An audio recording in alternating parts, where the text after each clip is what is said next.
Hello everyone, DonTheCrown here, and we have finally gotten some updates here for the first major patch of PoE2 0.2 called Dawn of the Hunt. I rather like the name of this expansion, but it's going to be releasing on April 4th, Pacific time on PC and consoles. I believe this is going to be like 3 p.m. Eastern time, my time. And so if you're watching this video in the future, that's kind of like when it should be coming out. But they put out this giant 40-minute long video going through everything, so I'm going to try to chop that down as much as possible.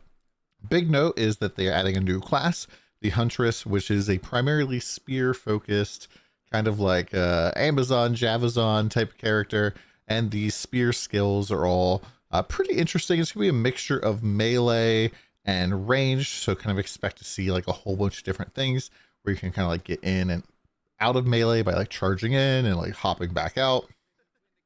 I'm not really sure if that's going to work out really great. They're also adding a new parry mechanic, which is pretty much like dodge, or not dodge, block plus, if you would, where you just hold down the parry button. Then you're automatically just going to parry attacks that come in. You can build up kind of a stun meter for this. You can follow up with a whole bunch of different attacks, which seems like it could be potentially pretty interesting. Might be interesting to take some of these spear moves and mix them in with Monk, because Monk is pretty strong, but we don't actually have the patch notes yet until next week for what to expect, so we'll have to see kind of what the nerfs and buffs are going to look like. Now, moving forward here, there's going to be two different ascensions that are going to be available for the Huntress. The first one is the Ritualist, which has a whole bunch of like kind of funky, Asmiri, traditional type of stuff in this, including like sacrifice. I believe there's one of these things that allows you to like consume a little bit of your life to kind of get like a mini headhunter effect. Another one allows you to basically sacrifice rares that you kill to get some of their mods for a limited time. You can even get like an additional ring slot, which is just kind of neat. The other class here is the Amazon, which I kind of feel like is an interesting naming choice. Definitely is interesting. It's very much a Diablo style thing. And they just have a whole bunch of different, like more elemental or different things here. So we can see, for example, like reveal weakness against rare and unique enemies, 50% more damage against enemies with an open weakness, which is pretty darn strong. And one thing to note, like in this video here, something weird was going on with the health bars for enemies. I'm not sure if that was a GGG thing or just like a video editing problem, but there's definitely some interesting things going on there. There's also like different skills that they kind of showed here, like elemental infusion. Just gonna move to the other side real quick here.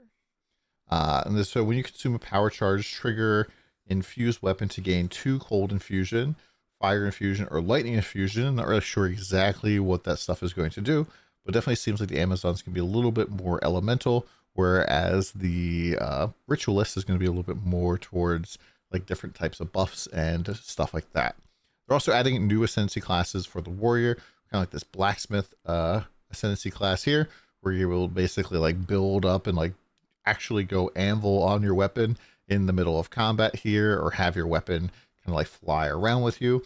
And we have this really weird lower section here where you pretty much don't get any benefit from your body armor, and then instead you're kind of able to expend your points here on your ascendancy points to actually build a body armor, which I think sounds like rather silly.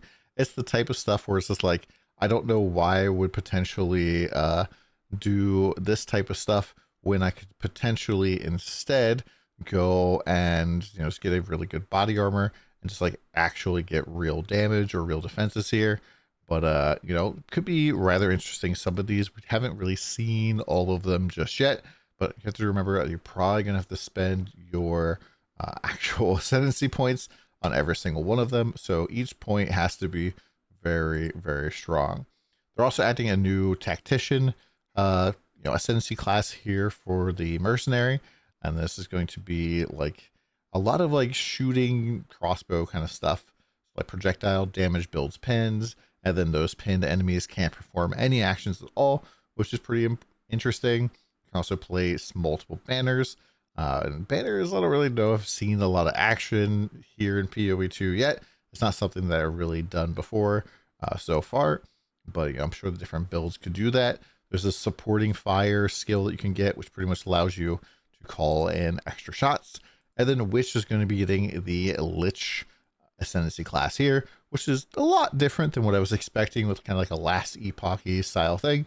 But this is mostly focused on chaos and curse stuff going on.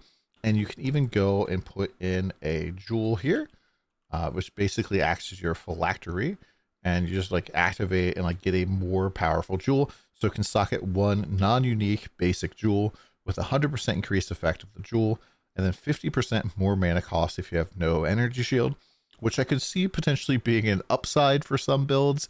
Maybe some sort of Archmage style thing where you're just like increasing damage that way somehow, but also just like getting 100% increased effect of a like really juiced out jewel is probably going to be something that's going to be very big investment for this particular class. And I think it's kind of interesting to see kind of what they were doing with this. This personally does not super appeal to me all that much. This is much more of a minion style gameplay thing, and that's not something I typically enjoy. Now, speaking of minions, the Raise Spectre skill is back, which it looks like they've done a pretty big overhaul here, made it a lot more easy for you to go and select a Spectre, and unlike in PoE1, where when it dies, it's gone forever, now it looks like it's just going to be stored on your skill bar here, so you can assign how much spirit you want to have for your Spectres automatically, which is definitely very cool. They're also adding the summon row amount, which you can use if you're using a bow or thrown spear attacks. It allows you to run while like at full speed while attacking. However, taking too much damage will cause you to basically fall off the mount and be like stunned on the ground and take a ton of damage. This definitely seems like this is going to be pretty popular with builds that don't really need a movement skill and just stack a lot of movement speed, because it does move at your normal movement speed. Then they are adding 100 new support gems, which they didn't really share with us a lot of them, but they kind of did preview a few. So things like Hameo crystals, where like support attacks cannot cause bleeding, and then they consume bleeding on enemies they hit, creating crystals that kind of explode and do a ton of damage. So they are trying to like still lean into this combo based gameplay. And then the FAQ they kind of did with Ziggy D, they mentioned they're trying to like get the combo based gameplay to feel a little bit better, which I'm not really sure is actually going to happen here, but to see. They're also adding 100 new uniques with a lot more focus on end game uniques. I believe Jonathan said that when they were creating the original uniques for PoE2, this had a giant list of the kind of the bases that they're working on, and they sorted them from lowest level to highest, which is why like they thought they're going to get through all of them, but instead they just did a whole bunch of the low level uniques. And so that's why we don't really have a ton of end game uniques, which kind of seems strange to me a little bit to do it that way. But hopefully some of these new uniques are pretty good. Runes are kind of getting a little bit of a glow up, and that now there's going to be 3 tiers of runes, which I personally absolutely hate this change, because I've been keeping all of my runes on my currency tab, and now if there's going to be 3 times as many of them, it's gonna be very difficult to actually go and store all of these. And so hopefully, like, it's weird to want there to be another stash tab that you need to buy, but this does feel like it does kind of need to get rolled in to a stash tab or something, or some sort of affinity tab, because it's already bloating. It's 3 times bigger. It was taking up basically the entire bar at the bottom of my currency tab, which now, it's going to be too much. So hopefully they do something about that. Otherwise, it's just going to be quite annoying. Now, they are adding kind of a league mechanic to this season, which is the Asmerian Wisps, which kind of like once you activate them, they run away from you and kind of supercharge up monsters that they pass through. I'm not really sure how quickly these things are going to move. I have kind of a feeling that some builds might feel like they're going a little too fast or a little too slow. They do kind of speed up depending on how far away you are from them. But if you get too far, they will just evaporate. And then when they go into an elite, they pretty much like supercharge that elite and give it a little bit extra powers and probably some extra loot, which is, definitely kind of neat. I've heard mixed reviews about the Wisp League from PoE1. That was like very, very profitable, but also very, very rippy at the beginning. And so I wouldn't be surprised to see these Asmerian Wisps absolutely kicking people's butts left and right when it comes out in PoE2. So we'll have to see what kind of changes they've learned from their PoE1 test league. They've also added a whole bunch of new unique maps, including this new one, which I think is pretty neat, which is like kind of a boss rush. We just continuously fight more and more and more and more bosses, and then you end up getting a ton of loot at the end, assuming that you survive, which is definitely going to be a little bit of a problem, I think. And there are some specific loot drops to this in particular, but there's a whole bunch of new unique maps. So we can see some of these greater runes. So once again, we have even more runes to fill up our stash with, which, yeah, hopefully we get some sort of tab to deal with this type of stuff. Next up, essences are getting a little bit of some love, and they're adding some of the corrupt essences from PoE1, and these are going to give us some unique effects, but also essences in general are getting better because now we can use a Vol Orb on them to like increase them up to greater essence, add more essences, and then make some of those greater ones into the like essence of insanity and stuff, which has some pretty interesting mods on them. And what it was that they showed off here is on a belt on corruption, this item gains 2 enhancements or enchantments, but I don't really know if anybody's gonna actually use this, because if you're crafting with an essence, it's very early on in the crafting process. And so like making a gamble at like step 2 of the crafting process that by step 6, it's going to be worth corrupting in this one particular way just feels very strange to me. And in fact, I really don't like the way the essences work right now, because it requires a lot of exalting and kind of to get very lucky. And yeah, I'm less than pleased with the whole system of crafting right now. And this doesn't really seem to fix the problem. They're also adding rogue exiles, which have specific or unique gear equipped to them. And when you kill them, they'll be guaranteed to drop them. Now, the problem with the rogue exiles is supposedly they're using the exact same skills and gear and everything else as players. So this is really like close to like a soft invade or a PvP type of match. And so you might get absolutely rolled by some of these guys, which I don't know how to feel about that per se. They're also adding some unique strong boxes. Some of these are pretty cool, although strong boxes in general are pretty bad. The whole corruption system now pretty much works a little bit differently, where like as you go through and cleanse corruption, you can summon one of the corruption bosses from the Scourge League in PoE1, and then the corruption for the area will be cleansed, and then the following maps in that zone will have basically this like cleanse corruption buff, which has different modifiers and things. And you can even get some fracturing orbs as one of the major drops for this, which allows you to basically take an item and then lock in permanently one of the modifiers on the item, so you can continue to craft on it, which I think is going to be it's probably going to be like a divine or more type of thing. And so fracturing orb here, for example, which is pretty cool. Towers have been massively changed in some ways. They really haven't backed down from getting rid of towers yet. We're changing this like giant map type of thing, which I was kind of hoping that they would do, but they reduced the number of towers by quite a bit. However, now the higher tier maps that you run on a tower, the more tablets you're going to be able to put in there. Towers can now also spawn with like all league mechanics. They can have their own bosses and all this other stuff.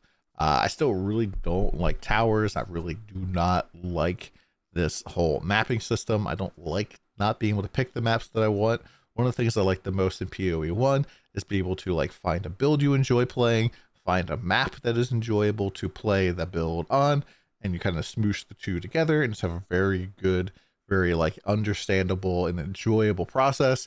Whereas the way that the PoE2 mapping feels like I'm putting a lot of effort and work into like rolling on my waystones, only running them on the maps on the map that are actually pretty good, going my way over to towers as fast as possible, juicing up all the zones as much as I possibly can.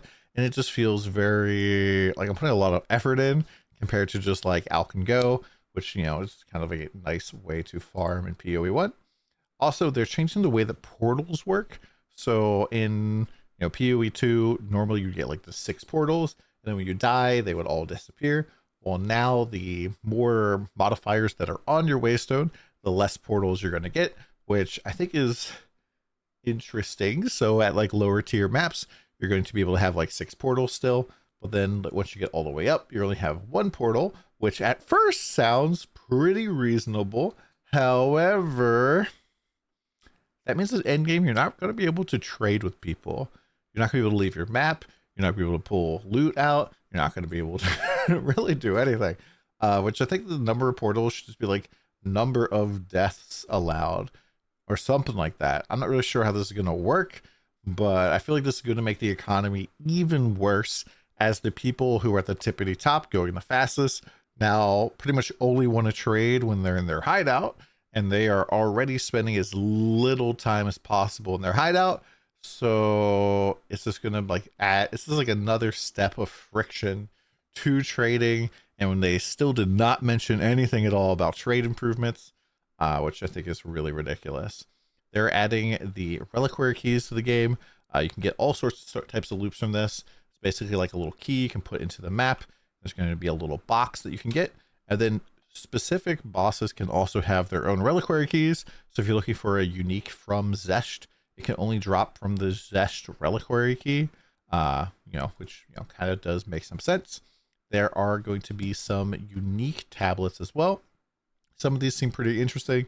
I'm not sure whether or not this one's going to be a 0 chaos, 2 chaos tablet or completely OP, because having all maps in range to be able to be accessible might let you hop forward to a tower and then juice up a zone, or this might just let you get access to maps that might not have access to otherwise.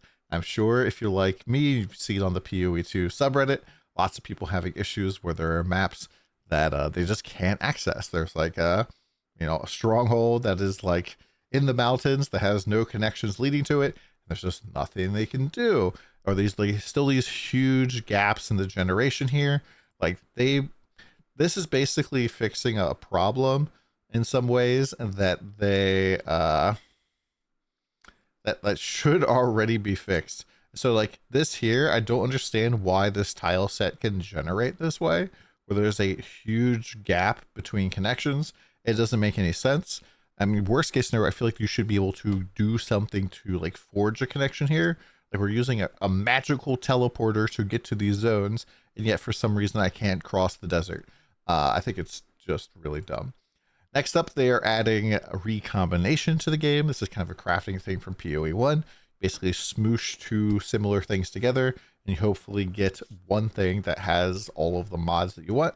So like, for example, these two things are going to smoosh together, and you're going to get the mods out from a little bit from left, a little bit from the right, the base from the left or the right. You can see some of the stuff gets deleted from left and right and kind of comes together here. I did say that they're reworking on making this a little bit more specific. We're going to be able to pick the mods that you want. We'll have to see kind of what comes out at 0.2. It's a little bit concerning that they're waiting to the last minute here to, I don't know, make this good. But even then, I'm not really excited about the fact of like, okay, I want to craft a good staff. So I'm going to get a staff with 2 good mods on it, and then another staff that has 2 good mods, smash them together. Do I have 2 or more mods? Yay, I do. Or no, I only have 2 mods that are good. All right, smash it together again. And it just like kind of feels like I'm going to have a stash tab full of all of things I want to craft and smash together, which is just a little exhausting. Lastly, they did add new supporter packs for this not really a league, which I'm not really sure. I don't really like the fact that we're already pushing new supporter packs, especially because this is a paid early access, and they've added 2 supporter pack tiers here, where they have 2 $90 supporter packs that you could purchase, so $180 more. I mean, if you want to support the game, you can support the game, but and then some of the things are stuff that I think would be interesting for us just to have in general, but it's going to be things that are locked permanently behind kind of this pack, such as like having your trial master keep track of how many chaos orbs or vault orbs you use, and like commenting on it as well. And then like there is a map device here that keeps track of all of the different things that you use it on, which I don't really know why we aren't necessarily able to use some of this stuff. kind of for ourselves. I guess this is a PoE1 more exclusive type of thing, but yeah, I kind of just wish that instead they just didn't have this, because I kind of feel like the early access support stuff here is kind of still going, like a $480 supporter pack. And I just feel like for early access game, they really shouldn't have this in yet. Let me know what you guys think in the comments down below. Hopefully we got through this at a reasonably decent speed. A little bit of commentary for you. And let me know what you're hyped for PoE2, or if you're not hyped, let me know. See you again soon.